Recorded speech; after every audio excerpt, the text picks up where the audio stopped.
Buen día, ¿qué tal? ¿Cómo están? Bueno, vamos a seguir viendo los huesos restantes del cráneo. ¿Sí? En esta oportunidad vamos a hablar de el esfenoides. Ustedes se acuerdan que yo cuando les nombré los huesos del cráneo, les nombré el esfenoides y les dije que era el hueso que se articula con todos los demás, los huesos craneales, ¿sí?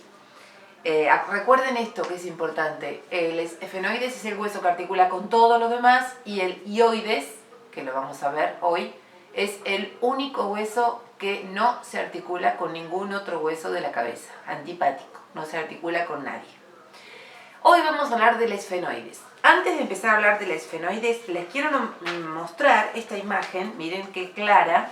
¿Se acuerdan que yo les dije que los huesos del cráneo tienen tres particularidades? Que son las suturas, las fontanelas y los senos paranasales, y les dije que los senos paranasales son espacios, cavidades, que tienen algunos huesos craneales, no todos. Recuerden, el frontal, el esfenoides, el maxilar superior y el etmoides, son 4 huesos, eso es muy importante recordarlo, y que los senos paranasales amplifican la cavidad del cráneo para que el aire se entibie, se humidifique, se arremoline y se libre de todas las impurezas antes de ir a las vías respiratorias. Inclusive les dije que intervienen también en la fonación de la voz, ¿sí?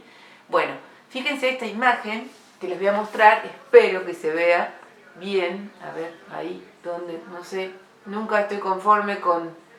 Espero que ustedes la puedan ver. Acá se tendría que ver los senos paranasales del maxilar superior, se ven, del hueso frontal, y faltan el etmoides y el esfenoides, ¿sí?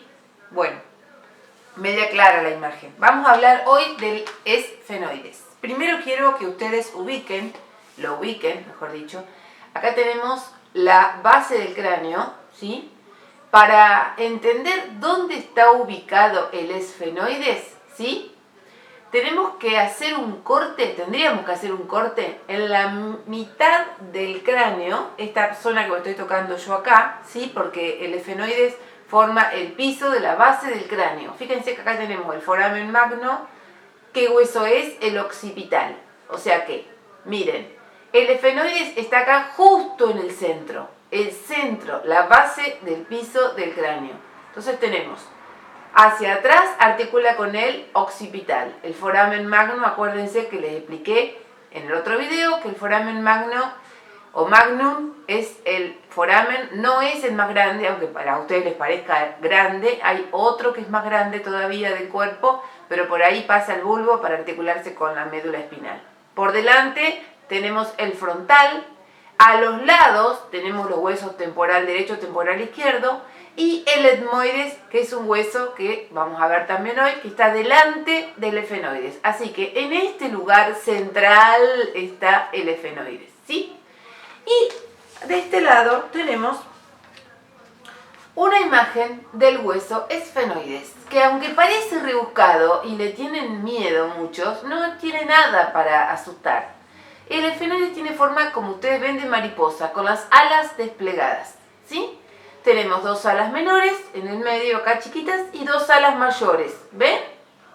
Derecha, izquierda, y acá, que serían, si usamos la imaginación, las patitas de la mariposa, se llaman apófisis pterigoides. Así que 2 alas mayores, 2 alas menores, un cuerpo en el centro, parece que tuviera los ojitos, y ahora les voy a explicar qué es eso, y las patitas de la mariposa, que serían las apófisis pterigoides. Apófisis pterigoides.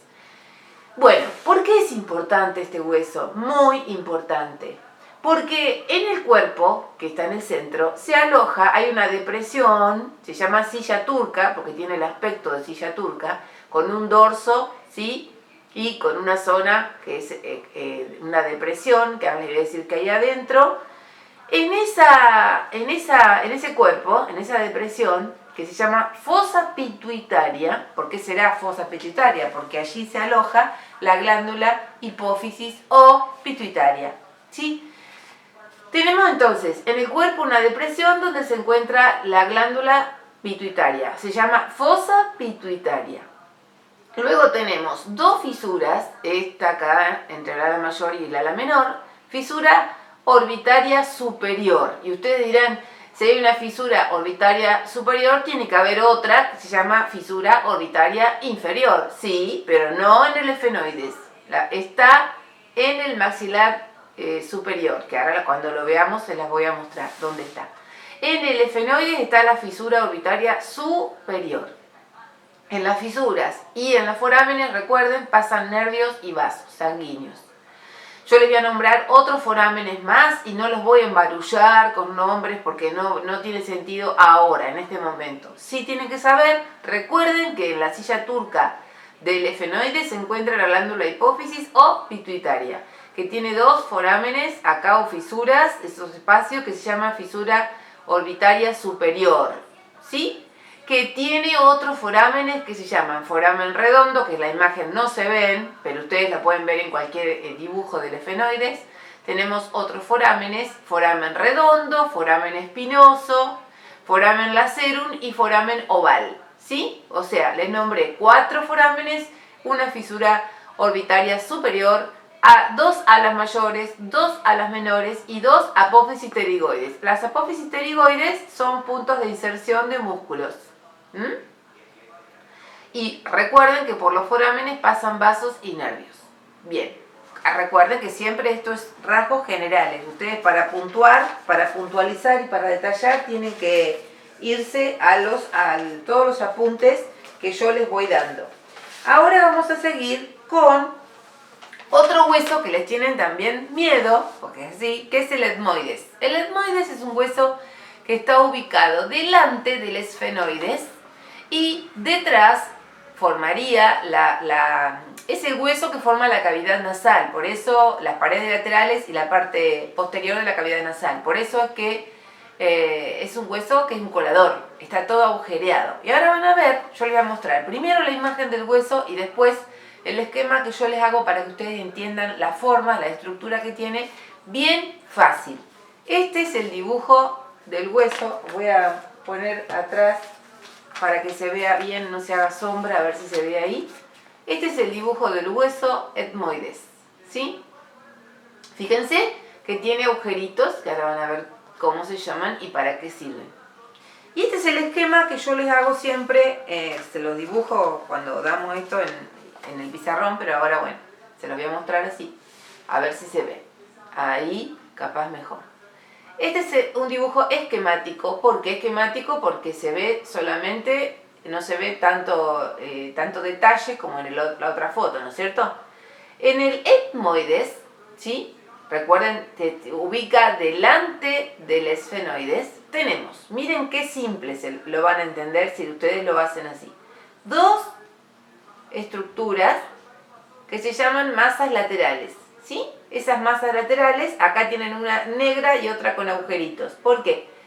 Porque en realidad está agujereada. Acá se ve bien cómo es por dentro cada una de las masas laterales, derecha e izquierda. Esos agujeritos, que pueden ser 18 aproximadamente, se llaman celdillas etmoidales. Como el hueso es etmoides con T, las celdillas se llaman celdillas o agujeros etmoidales. Y ustedes dirán, ¿para qué? Porque recuerden que como el etmoides es el hueso de la cavidad nasal, y recuerden que toda esta zona tiene que estar la mayor cantidad de cavidades y de presiones posibles para que el aire tenga superficie para calentarse y para liberarse de impurezas y demás, el etmoides está lleno de agujeritos, por eso se llaman celdillas etmoidales, ¿sí? Muy bien, en el medio, fíjense que parece una flecha, tenemos dos estructuras que son muy importantes. Esta que parece una flecha se llama apófisis crista galli, así como escuchan. Y esa apófisis crista galli es muy importante porque hacia arriba se comunica con el cuerpo calloso, se llama así, cuerpo calloso, que es la unión de los dos hemisferios cerebrales. Por eso es muy importante esa apófisis crista galli. Y acá, esta placa horizontal que tenemos se llama placa cribiforme. cribiforme. En esta placa también hay celdillas y hay un foramen que se llama foramen olfatorio. La palabra lo dice, por ahí pasa el nervio olfatorio. De la apófisis cristagalli hacia abajo tenemos otra placa que ustedes ven acá, ¿sí? Vertical, que se llama placa perpendicular del etmoides. Esa placa perpendicular del etmoides es muy importante también porque forma la parte superior del tabique nasal. Y ustedes dirán, ¿y la parte inferior? Porque parece que la placa perpendicular llegara hasta acá. O sea, el tabique tendría que llegar hasta el piso de la cavidad nasal. Bueno, la parte inferior la forma otro hueso aparte que se llama vomer. ¿Sí? Así que, repito todo, me falta nombrar unas estructuras. Dos masas laterales con celdillas etmoidales. En el centro hay una placa perpendicular del etmoides que forma la parte superior del tabique nasal. Arriba tenemos una apófisis que se llama apófisis cristagalli, que se comunica con el cuerpo calloso o se llama os, también os del cerebro, que divide el cerebro en dos mitades, derecho e izquierdo. Luego tenemos esta estructura horizontal que se llama placa cribiforme, porque allí está el foramen olfatorio. Todo esto también está lleno de celdillas. El foramen olfatorio donde pasa el nervio olfatorio. Y hacia adentro, hacia las placas perpendiculares, no puedo dejar de nombrar, porque son muy importantes, estas estructuras, ¿sí? Que se llaman cornetes nasales superiores. Sale de cada placa, de cada masa lateral. Cornete nasal superior, cornete nasal inferior y en la parte inferior de cada cornete, meato superior derecho, meato superior izquierdo. Así que cornete nasal superior, cornete nasal inferior. Y falta, ustedes dirán, el cornete nasal inferior. Bueno, no, el cornete nasal inferior son dos huesos aparte. Así que, cornete nasales superiores, cornete nasales medios. ¿Sí? Y el cornete nasal inferior son dos huesos aparte. Bien, bueno, luego tenemos que seguir con los huesos de la cara. Los huesos de la cara tenemos, vamos a ver esta imagen, acuérdense que los huesos de la cara son 14, ¿sí? Entonces, no me ayudan mucho las imágenes, pero voy a ir nombrándolos, espero que se vean bien. Tenemos dos huesos que son lacrimales, no con G, lacrimales, que vamos a ir nombrando características de cada uno, en el piso de las órbitas, en la zona medial del piso de las órbitas, lacrimales, huesos propios de la nariz, se llaman así. Tenemos el vomer, que lo nombramos hoy, cuando hablamos recién, los dos cornetes nasales inferiores, dos maxilares superiores, dos palatinos, dos cigomáticos o malar y el maxilar inferior. ¿Sí? Acá abajo. Muy bien. Vamos a empezar hablando de los huesos propios de la nariz. Se llaman puente de los anteojos, son huesos simples, se encuentran ubicados en la parte superior del tabique nasal y no hay mucho para nombrar de ellos porque son huesos propios de la nariz o puente de los anteojos porque allí se apoyan los anteojos, son puntos de inserción importantes para músculos faciales. Luego, cuando hablamos de los huesos lacrimales, que están ubicados, a ver si se ve bien la imagen, a ambos lados, en la zona, el piso de las órbitas, en la zona medial de las órbitas, los huesos lacrimales, que la palabra lo dice, ustedes dirán, ¿tiene que ver con las lágrimas? Sí.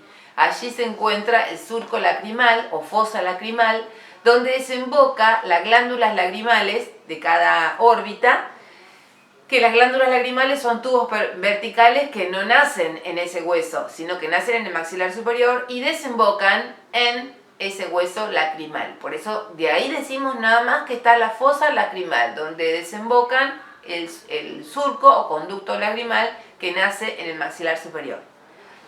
Luego de los huesos cigomáticos o malares, los huesos cigomáticos o malares son dos huesos que forman los pómulos o mejillas.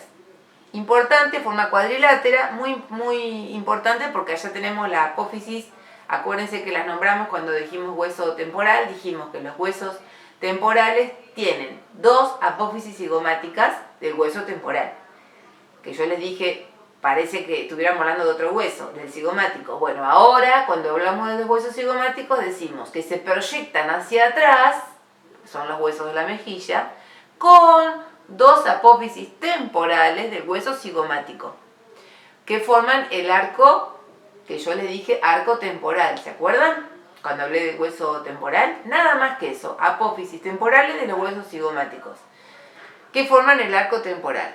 Vamos a ver ahora los huesos, de los cornetes que yo les dije hoy, el tabique, ¿se acuerdan? Que dentro de las masas laterales les dije que estaban los cornetes nasales superior, cornete nasal medio, y falta nombrar ahora, que estoy hablando de los huesos de la cara, cornetes nasales inferiores, que son los que forman el piso de la cavidad nasal, ¿sí?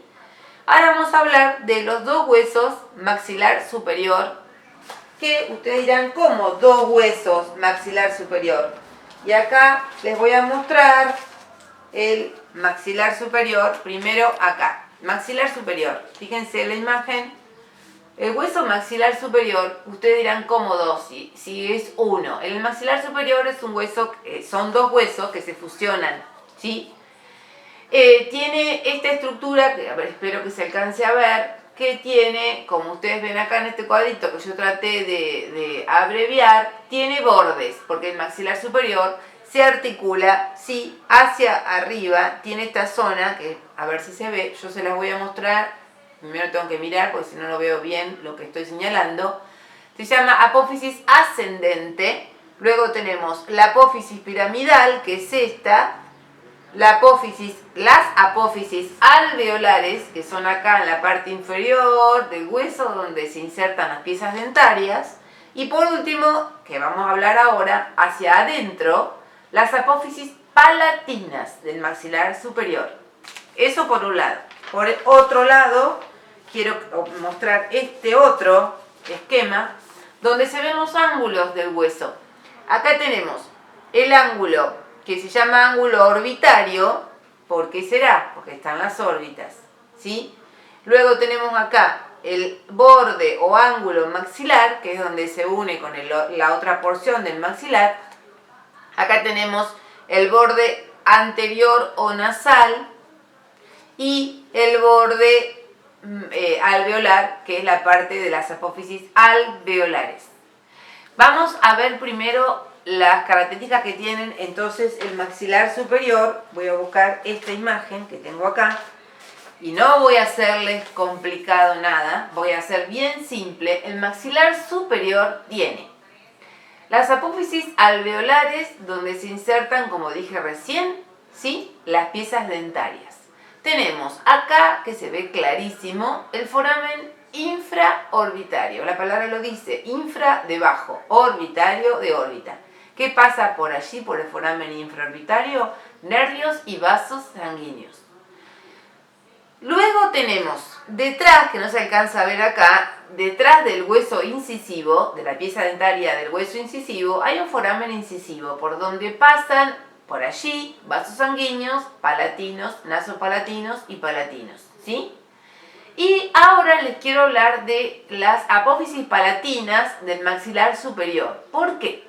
Porque aproximadamente a las 12 semanas de gestación, las apófisis palatinas, que forman el paladar duro, la porción posterior del paladar duro, se tienen que fusionar. ¿Por qué? Porque el maxilar superior es fundamental porque implica la separación de la cavidad bucal de la cavidad nasal. Entonces, esas apófisis palatinas tienen que sellarse, cerrarse. Pero no siempre ocurre. A veces por una falta de ácido fólico en las embarazadas, esas apófisis palatinas no se cierran y se forma lo que se llama paladar hendido. ¿Qué significa hendido? Abierto. Que va acompañado de otro trastorno que es el labio leporino, que es una elevación del labio superior. No siempre se dan las dos cosas juntas, pero generalmente sí. Esto es operable, es tratable y no quedan secuelas si la cirugía se hace bien y a tiempo. Generalmente se empiezan con varias intervenciones, no bien nace el bebé y se sabe de antemano, en las ecografías ya se sabe que el bebé ya va a venir con esa malformación, ¿sí? Y entonces es importante destacar eso, que ese paladar duro implica que forma, acuérdense, el piso de la cavidad